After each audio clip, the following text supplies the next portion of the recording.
Good morning, sir. Good morning. তোমালোক সকলোৱে ভালে আছানে? Sir, ভালে আছো দিয়ক আমি। বঢ়িয়া।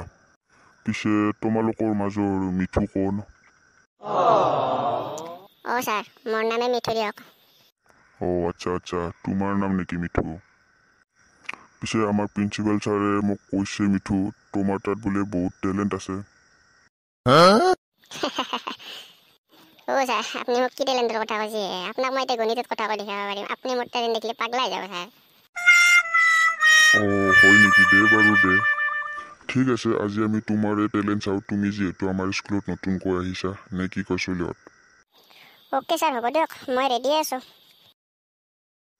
ঠিক আছে তেনেহ'লে মিঠু, মই তোমাক মোৰ ফালৰ পৰা দুটামান প্ৰশ্ন কৰিম, তুমি শুদ্ধকৈ উত্তৰ দিবা হা। Okay, sir, হ'ব দিয়ক। আপুনি সুধি যাওক কেৱল। আচ্ছা, তুমি কোৱাচোন, এটা আপেলৰ দাম যদি 10 টকা হয়, 4টা আপেলৰ দাম কিমান হ'ব?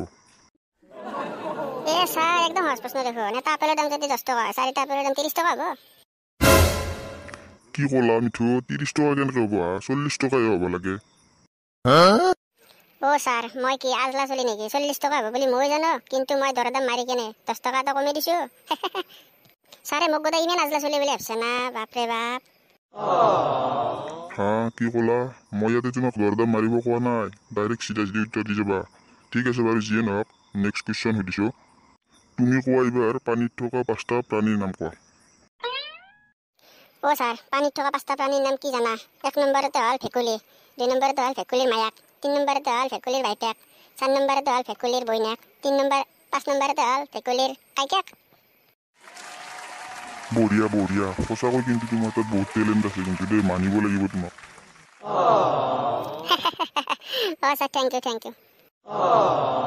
বাৰু মিঠু, তুমি 1ৰ পৰা কিমানলৈ গণিব পাৰা? ছাৰ, মই গণিতত মস্ত গাধা দিয়ক, সেইকাৰণে মই WWE খেলা ৰেফাৰী হ'ম বুলি ভাবিছোঁ আৰু। ঠিকে আছে, তুমি পাৰিবা WWE খেলা ৰেফাৰী হ'ব। বাৰু মিঠু, তুমি এনে জীৱনত মহাত্মা গান্ধী কিমান পঢ়িছা? ছাৰ, বৰ্তমানো মই জিন্দাই আছো। এইটোৰ উত্তৰ মই এতিয়া ক'ব নোৱাৰিম দিয়ক। ঠিক আছে, পিছত ক'বা দিয়া তেনেহ'লে। ঠিক আছে মিঠু, তোমাক আৰু এটা লাষ্ট কুৱেশ্যন সুধিম হা, তুমি ভালকৈ উত্তৰ দিবা হা। ঠিক আছে ছাৰ, সোধক। এনেও তোমাক গোটেইকেইটাৰে শুদ্ধ উত্তৰে দিছোঁ নে কি কয় ছাৰ? খুব শুদ্ধ উত্তৰ দিছা তুমি।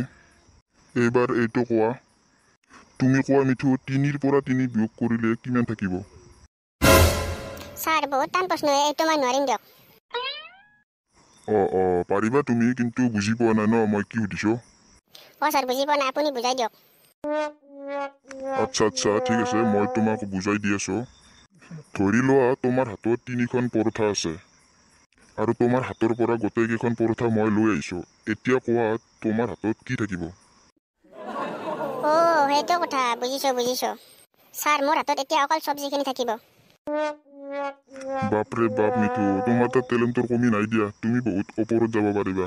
হ'ব দিয়া, আহিছোঁ মই।